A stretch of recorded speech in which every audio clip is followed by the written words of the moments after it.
सबसे पहले डॉक्टर जयशंकर ने जो कहा है, उनका एक स्टेटमेंट बहुत चल रहा है आज, और कहा यह गया है कि जी बस जो पीओके आजाद कश्मीर है वो लेना रह गया है, इश्यूज सारे सॉल्व हो गए। सर, इतना बड़ा स्टेटमेंट जो है वो बगैर गवर्नमेंट के अप्रूवल के तो कोई फॉरेन मिनिस्टर नहीं दे सकता। क्या वजह लग रही है आपको कि उन्होंने इस तरह की स्टेटमेंट दी है? देखिए, पहली बात तो यह है कि जिस सेटअप में उनसे सवाल किया गया और जिस जर्नलिस्ट ने सवाल किया, तो बेसिकली उन्होंने तो इसको एक वो जिसे कहते हैं ना वो एक कहते हैं ना कान में मार देना, परवाह ही ना करना कि बस ठीक है यार, एक बुजुर्ग सा बाबा है, उसने सवाल ही इस तरह किया, लेट मी नर्वस यू। तो उसने कहा तुमने मुझे क्या नर्वस करना है, मेरे पास कार्ड्स अच्छे हैं। तो वो क्योंकि अब ये इंडिया की official position, India for example talks में जब बात करेगा पाकिस्तान के साथ, तो शायद ये कभी नहीं कहेगा कि आज़ाद कश्मीर ये हमें दे दें, हमें चाहिए, ये हमारा है। लेकिन ये उन्होंने पब्लिक नैरेटिव जरूर बना लिया। और ये डॉक्टर जयशंकर ने नहीं कहा, इससे पहले राजनाथ सिंह भी कह चुके हैं, अमित शाह भी कह चुके हैं, वो सारी बातें भी हैं पब्लिक। बल्कि इसको तो इलेक्शन में बड़ा डिस्कस हुआ, तो इलेक्शन पे डिस्कस हुआ, तो जब इलेक्शन में डिस्कस हुआ तो उन्होंने सवाल पूछा मीडिया ने बीजेपी से कि क्या ये आपके इलेक्शन मैनिफेस्टो में है। उन्होंने कहा हमारे इलेक्शन मैनिफेस्टो में नहीं है। तो फिर क्या है जी? उन्होंने कहा जी कि ये जो है वो आप क्या इससे एक्सपेक्ट करते हैं, क्या चाहते हैं। तो उन्होंने कहा बस ये हमारा एक पॉलिटिकल नैरेटिव है। ठीक है जी। जैसे फॉर एग्जांपल नरेंद्र मोदी साहब ने अपने जो मैनिफेस्टो के अंदर ये डाला था कि हम 370 को रिमूव करेंगे, उन्होंने कर दिया। तो क्या उनके पास ये नैरेटिव ये है कि हमने कश्मीर चाहिए हमें? कोई भी पॉलिटिकल पार्टी अपने नैरेटिव उसको मैनिफेस्टो को फॉलो करती है। तो नरेंद्र मोदी साहब के नए जो मैनिफेस्टो है बीजेपी का, उसमें ऐसी कोई चीज नहीं है। ये एक पॉलिटिकल रेटरिक है फॉर विनिंग। वो जैसे एक अंग्रेजी में एक मुहावरा होता है ना, वोट विनिंग क्लॉज, कि जी ये हमारा वोट जीतने के लिए अवाम का। इससे इलेक्टोरल वोट मतलब नहीं है, इससे मुराद sympathy, support, public narrative build करना, इससे मुराद ये भी है। सो नरेंद्र मोदी साहब जो है वो और उनकी पार्टी का ये व्यू है, और वो इस तरह की चीजें चाहते हैं कि थोड़ा सा ये अवामी सतह पे ये पैगाम दिया जाए कि अब ये वो भारत नहीं है। अब भारत किसी को ये नहीं कहेगा कि जी हम कोई हमसे मकबूजा कश्मीर मांगे, अब हम आज़ाद कश्मीर लेंगे। तो मैं एक पॉडकास्ट इंडिया में, मुझे उस बंदे का नाम तो नहीं पता जो पॉडकास्ट कर रहा था, लेकिन मैंने साथ देखा एक फौजी था। तो उसने कहा भाई किस तरह लोगे कश्मीर, किस तरह लड़के लोगे, कैसे लड़ सकते हो? जिस तरह की आपकी फौज है उस तरह की उनकी फौज है, आपकी बड़ी फौज है, आपके पास भी वेपन्स हैं, उनके पास भी वेपन्स हैं। फिर जिस तरह का टेरेन है कश्मीर का, पहाड़ हैं, ऊंचे पहाड़ हैं, खाइयाँ हैं, कैसे वेपन मूव करोगे, कैसे लड़ाई लड़ोगे, गुरिल्ला वारफेयर होगी, कैसे लड़ोगे? मतलब ऑन ग्राउंड किस तरह लड़ोगे ना। देखिए सवाल तो पैदा होता है। देखिए पॉलिटिकली तो बल्कि आज मैं वो टाइम्स 9 पे था, तो 2 मिनट ही मैं वहां पे रहा, बिकॉज वो मैडम ने थोड़ी वो सवाल करके तो मुझे इंटरप्ट कर दिया, और उनका दिल ये था कि मैं बस जिसे कहते हैं ना सवाल करूंगी, जवाब में मैं अपनी मर्जी से टोक दूंगी और जो मेरा दिल करेगा। तो मैंने कहा भाई ऐसे मैं नहीं बैठूंगा, अगर आपने मुझे लेना है तो सवाल का जवाब लें।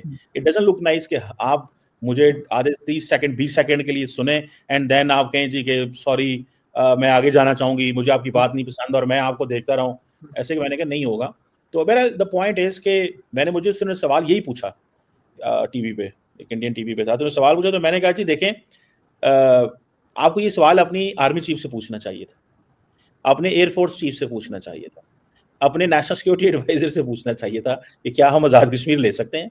अगर तो मेरा ख्याल है कि क्योंकि उन्होंने आपको नो कर दिया है कि हम ये लड़के नहीं ले सकते, तो क्या कर सकते हैं? उन्होंने कहा ठीक है फिर जुबानी कलामी ले लें। ठीक है, तो जिस तरह पाकिस्तान इंडियन ऑक्युपाइड कश्मीर कहता है, वो पाकिस्तान ऑक्युपाइड कश्मीर कहते हैं।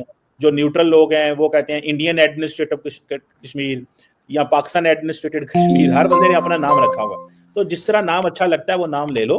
ठीक है, हर बंदे ने अपना मैप रखा हुआ है, भारत ने अपना मैप है, पाकिस्तान का अपना मैप है। So the point here is कि ये सारी चीजें चलती रहती हैं। यहाँ पे डॉक्टर जयशंकर बड़े समझदार ज़ीरक डिप्लोमेट हैं। मुझे ज़ाती तौर पे मुझे उनकी डिप्लोमेटिक स्किल्स और वो बड़ी पसंद है, और बड़े प्रोमिनेंट डिप्लोमेट हैं इस खिते के अंदर। मैं नहीं समझता कि डॉक्टर जयशंकर से बेहतर, उनसे स्मार्ट, पढ़ा लिखा, वेल रेड डिप्लोमेट हो, अच्छा तजर्बा डिप्लोमेसी का, पॉलिटिक्स का एंड ऑल दैट। बट सारी बात है, वो जो बात कर रहे थे वो जो बाबा जी ने सवाल किया उनको ही थोड़ा सा वो हल्का फुल्का उल्टा, उन्होंने कहा चल ठीक है, तुम मुझे जुत्ते मार रहे हो। तो बेसिकली ये डॉक्टर जयशंकर ने हल्की सी जुगत मारी उनको अपने स्टाइल में। तो this is what I thought जी। मतलब आपको लग रहा है जुगत मारी उन्होंने डॉक्टर जयशंकर ने? वैसे कहा डॉक्टर जयशंकर मुझे भी बहुत पसंद है और बिल्कुल उनकी जो जिस तरीके से वो फॉरेन पॉलिसी को लेकर चलते हैं, आई फील के पाकिस्तान को भी बहुत कुछ सीखने को मिल सकता है उनसे। नहीं, इन्होंने क्या सीखना है मैडम, देखे ना हमारे फॉरेन मिनिस्टर क्यों बोलेंगे, वो उनको यहाँ तो बोलना नहीं आता, या वो समझ रहे हैं बोलने की ज़रूरत ही कोई नहीं है, इशारों से शायद वो अपनी बात समझाना चाहते हैं।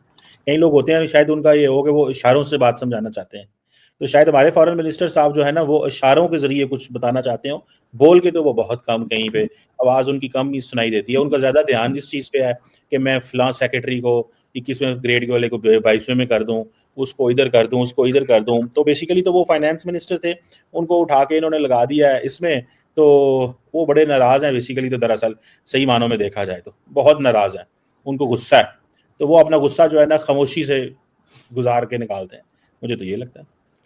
लेकिन सर अगर हम पाकिस्तान की सिक्योरिटी की बात करें तो आजकल आपने देखा है कि एक बार फिर जो है वो सुसाइड बॉम्बर्स जो है वो निकल आए हैं और मुसलसल अटैक्स चल रहे हैं। आपके ख्याल से इन लोगों से कंट्रोल क्यों नहीं हो पा रहा? जो कहा जाता है, आर्मी चीफ ने कहा कि जी हम इजाजत नहीं देंगे किसी को भी पाकिस्तान का अमन खराब करने की, तो क्या कोई परमिशन ले रहा है कि सर इजाजत दें तो मैं फट लूं? ऐसा तो नहीं हो रहा ना? तो फिर ये क्यों कंट्रोल नहीं कर पा रहे, ना बीएलए को और ना ही टीटीपी को? देखिए, ये सबसे पहले तो एक क्वेश्चन ये है कि क्या पाकिस्तान दहशतगर्दों से लड़ने की कैपेबिलिटी रखता है? बिल्कुल रखता है, और लड़े भी है, देखा है दुनिया ने, अमेरिका ने भी मदद मांगी है, सब दुनिया जानती है। एक बात। दूसरी बात, क्या पाकिस्तान जिस जंग को लड़ रहा है, अब देखें मैं और आप बैठे हैं इस्लामाबाद के अंदर, लाहौर के अंदर, कराची के अंदर, जो मेन स्ट्रीम लोग बैठे हों, आप जाएं बलोचिस्तान के अंदर, बलोचिस्तान की जो जंग है वो बड़ी डिफरेंट है। वहाँ पे एथनिक इशू है, आइडेंटिटी का प्रॉब्लम है, फाइनेंशियल प्रॉब्लम है, वहाँ पे डिफरेंट एंगल से लोग जो हैं वो लड़ रहे हैं, फॉर एग्जांपल। एंड देन फिर फॉरेन एलिमेंट आ जाते हैं जो इन लोगों को पैसा देते हैं, फाइनेंसिंग करते हैं, जियो पॉलिटिक्स है, रिवेंज हैं, बहुत सारे फैक्टर हैं, आप एक फैक्टर को नहीं कर सकते। आप देखिए ना दुआ अपना आरजू, जो बंदा सुबह दोपहर शाम मरने को तैयार है और मारने को तैयार है, अब जिस बंदे का मेंटल लेवल ये है कि मैं जा रहा हूं मरने, अब आप उस बंदे से किस तरह बात कर सकते हैं? जो बंदा जान ले भी सकता है और जान दे भी सकता है, आप उससे कैसे बात करें?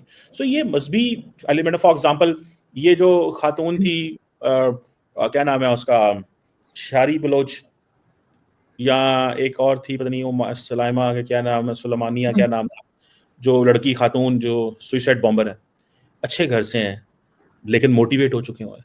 सो ये आप सिर्फ इसको काइनेटिक ऑपरेशन से नहीं कर सकते, इसके लिए आपको डिप्लोमेटिक, पॉलिटिकल और इसको थोड़ा सा नेशनल सिक्योरिटी, खित्ते के फिर हमारे साथ कैसे ताल्लुकात हैं, हमारे अफगानिस्तान के साथ कैसे ताल्लुकात हैं, इंडिया के साथ ताल्लुकात बड़े मैटर करते हैं। आपको पता है कि Indian national security advisor Ajit Doval साहब ने पाकिस्तान के बारे में ये कहा हुआ है कि भाई ये ऑफेंसिव डिफेंस की बातें की हुई हैं कि अपने दुश्मन को उसके घर में मसरूफ रखो, तो उन्होंने मसरूफ रखा हुआ है हमें। अब हमारी पोजीशन ये है कि ये फॉल्ट लाइंस हैं, फिर ये है कि यहाँ पे असला बड़ा सप्लाई छोड़ गए थे। आपको याद है डोनाल्ड ट्रंप खुद कहते हैं कि जी $7 अरब का असला जो है वो हम छोड़ गए। डोनाल्ड ट्रंप तो महंगा कहते 70-75 अरब डॉलर कहते हैं, $7 अरब का असला छोड़ के चले गए। $7 अरब आरजू बहुत होता है एक दहशतगर्द ग्रुप के लिए, जिनके गेन्स और तरीके से हों।